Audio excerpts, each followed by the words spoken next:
आणि लग्न लागल्या हा महत्त्वाचा दागिना माझ्याकडनं हरवला. हाय, मी तनया आणि welcome to the 13th episode of लग्नानंतरचं थ्रिल. काल सांगितल्याप्रमाणे आमचं सगळं वेळेत आवरलं होतं, सगळं वऱ्हाडही आलं होतं. पण आमचे जे देव असतात त्यांचं देवक न्यायचं असतं, तर देव माझे सासरचे घरीच राहून गेलेले होते. त्यामुळे ते लेट झालं आणि आमचं 8:30चं लग्न 12 वाजता लागलं.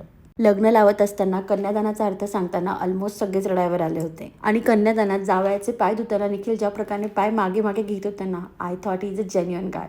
कारण त्याला ती पद्धत अजिबात आवडत नव्हती. मी मात्र टोटल लग्न इतकं हसत खेळत होते की मला एका पॉईंटला मावशीने येऊन सांगितलं की अगं जरा कमी स्माईल कर, तू नवरी आहेस, जरा लाज पण. मग छान मंत्रोच्चार झाले, 7 ऐवजी 4 फेरे झाले आणि मग मंगळसूत्र घालण्यात आलं. खरंच खूप इमोशनल मोमेंट असतो हा. आणि आमच्या वेळेस ना नवीनच पद्धत निघाली होती ती फुलांच्या रांगोळीची. त्या रांगोळीवर सुपारी लोटताना माझं जोडवं पण त्यात गेलं होतं, जे मला नंतर 2-3 तासाने समजलं. या 2-3 तासात त्या एका छोट्या दागिन्यामुळे किती कहर झाला हे तुम्हाला उद्याच्या एपिसोडमध्ये सांगते. बाय.